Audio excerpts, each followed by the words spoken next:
Let's get straight to the point. The first reason why my favorite street photography setup is the Fujifilm X-E2 and the 27mm F2.8 is the image quality. I just love the colors coming out of the X-E2's X-Trans2 sensor. As I said in my previous videos, no matter if you're using straight out of camera JPEGs or you are editing the raw photos, they just look amazing.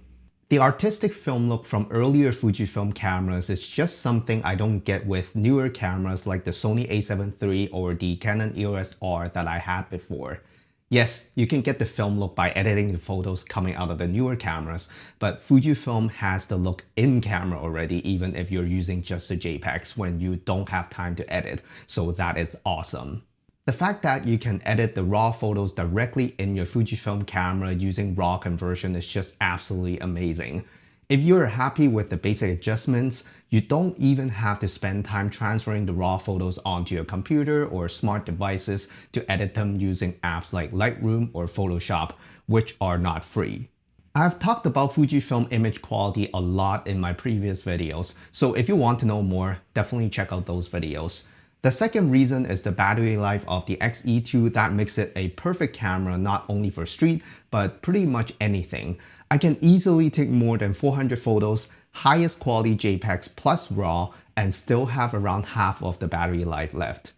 I once did a portrait photo walk with my friends with the X-E2, JPEG plus RAW, and we took about 280 photos, and the battery indicator was still showing full battery.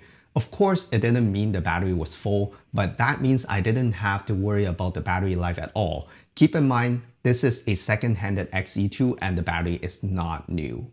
I almost decided to get the GRiii or the GRiiX just for street photography, but the biggest concern I have on those cameras is battery life. I really don't like carrying extra batteries and having to keep worrying about the battery life when I'm out taking photos. That's the last thing I want to have in my mind because that will definitely bug me the whole time. Yes, you can charge the GRiii using a power bank, but what's the point of having a small camera when you need to carry a bulky power bank? Don't get me wrong, the GRiii and the GRiiX are amazing compact cameras.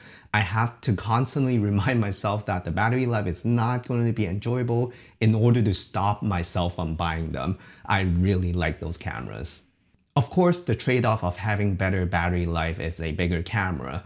When it comes to size, the X-E2 or any Fujifilm X-E cameras with a 27mm pancake lens is still much bigger than a point-and-shoot camera like the Ricoh GRiii, but it is still pocketable with a jacket pocket, definitely not your pants pockets.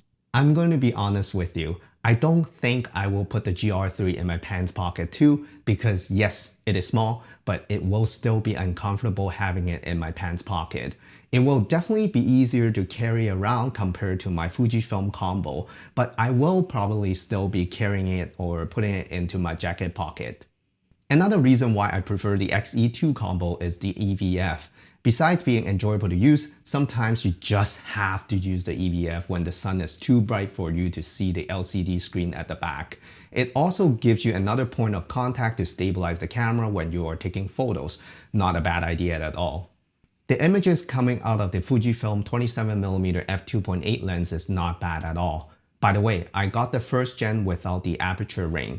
First, because it is cheaper, and second, the new version is not available anywhere. I don't change the aperture that often, so I don't mind using the first gen. The only thing when you are using the 27mm f2.8 with the XE2 is you have to go into the menu to change the back dial to change the aperture because there's no aperture ring on the lens and the camera only has one back dial and I like to use it for shutter speed instead. Definitely not the most convenient. When it comes to sharpness, the 27mm f2.8 is definitely sharp enough, especially at the center. I don't really mind if the corners are a little bit softer because I don't usually compose my photos to focus at the corners anyway. And trust me, I think most people looking at my photos don't really care if the images are razor sharp and they don't pixel peep like us. The 27mm is about 40mm in full frame terms, which to me is an easier focal length to work with compared to 23mm. I don't know about you, but I really don't like getting so close to people when I'm taking street photography, even if they don't mind. I remember hearing a lot of street photographers actually prefer 40mm as well. I think that's also why Ricoh came up with a GRiiX with the 40mm equivalent lens, so I don't think I'm the only person who likes that focal length. To be honest, I even love using the 56mm f1.2 for street photography. Why not? If the pictures turn out to be great, that's all I really care about. Hopefully that's what you care about too. The major downside of the Fujifilm 27mm f2.8 is the f2.8. It is not the best lens to use in low light, but as I said in my previous videos, Fujifilm low light noise is more like film grain, so I don't mind bumping the ISO up to make it up for the lens low light performance. When it comes to shallow depth of field or bokeh, it is not amazing on the 27mm f2.8, but you will definitely get enough subject isolation and background blur if the subject is close enough while the background is far enough. I'm pretty happy with the subject isolation on this lens, especially for street photography. This lens might not be my first choice when it comes to portrait photography, but for street photography and creative portrait photos, sometimes you don't need a super blurry background in order to create an impactful image. I always wish I can focus more on composition, lighting, and the expressions that I capture instead of blurring the background to nothing. A lot of street photographers like using f5.6 or even f8 for their photos, so f2.8 shouldn't be that big of a problem for most situations. The 27mm f2.8 is also pretty bad when it comes to minimum focus distance, which kind of surprised me. I can only focus on things at around 2 feet away. That's very far for a lens this wide, so don't expect to get macro photos with this lens. Again, for capturing street scenes, it is not a deal breaker. As I just mentioned, the reason why I choose the XE2 for my street photography is the size of the camera. But actually the next biggest reason is the ability to use different lenses on such a compact size camera. The XE cameras are definitely one of the smallest cameras with interchangeable lens mount that also has amazing image quality. Having the ability to use the 56mm f1.2 for even more subject isolation and the 60mm f1.4 for more abstract view is just so enjoyable, and it provides me with a much bigger creative space. I'm really happy if you love using just one focal length, but to me, having options is always the biggest reason.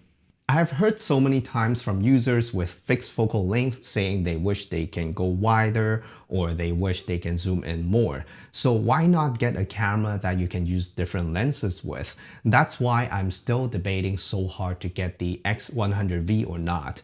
Most likely not, because I really don't want to run into those I wish situations. I remember watching review videos of the GRiiX, and some of them even suggest just get both the GRiii and the GRiiX if you need different focal lengths. To me, that does not make much sense because you are spending so much more money getting the same camera body twice just because you want to get a different focal length. Even if price is not an issue, which definitely is, am I going to carry around 2 cameras if I want to have more flexibility taking photos? It will be so weird switching between cameras like that on the go, so the easy to carry around factor is pretty much gone if you have to carry 2 cameras now, right? Price is a huge factor. If you are getting both the GRiii and the GRiiX for the flexibility, you are looking at around $1,900 to do so. That is a lot more than getting even the latest XE4 with both the 27mm and 23mm lenses, which will cost you around $1,500. Plus, let's face it, if Ricoh comes out with a third focal length, does that mean I have to carry 3 cameras now? That's why I just cannot justify getting the GRiii or the GRiiX for myself. Again, if you love the fixed focal length on your GRiii or the GRiiX, I'm very happy for you. It is just not going to be suitable for me personally. By the way, I got my XE2 and the 27mm f2.8 second-handed for a total of around $550, which is not bad at all, I think. Yes, the XE2 has less megapixels than the GRiii, but again, my friends don't pixel peep like myself, and some of my favorite photos were taken by the XE2. When it comes to handling, of course the XE2 is not as convenient as the GR3, which you can control almost everything one-handed. But if you don't need to keep using the playback button on the left to review your photos all the time, you can definitely set up the XE2 to be used with one hand only. My settings on the XE2 is always auto ISO, fixed aperture, and using the back dial to change the shutter speed so I can have control over the exposure. Another thing I change a lot is white balance so I can set the tone of the photo, and I have it mapped to the function button besides the shutter button. Those are pretty much my reasons. Oh, I almost forgot to mention, this is definitely a personal preference, but I think the XE2 is a very cool looking camera. It makes me want to take it out to take photos all the time, and I think that's very important to me so I can practice more. To me, the X100V is even better looking and more powerful compared to my XE2, but I'm still debating very hard because of the price and the fixed lens. It is so expensive for me to get a camera with a fixed lens. It makes me feel like I'm getting a lens instead of a camera, but I will keep you updated if I get myself a X100V. That's it. Those are my reasons why I'm using the Fujifilm X-E2 and the 27mm F2.8 as my street photography setup. I'm still very new when it comes to taking street photos, but I really enjoy using this setup because of its flexibility. Let us know what is your favorite street photography setup in the comment section below. Thank you so much for watching, and I'll see you in the next one.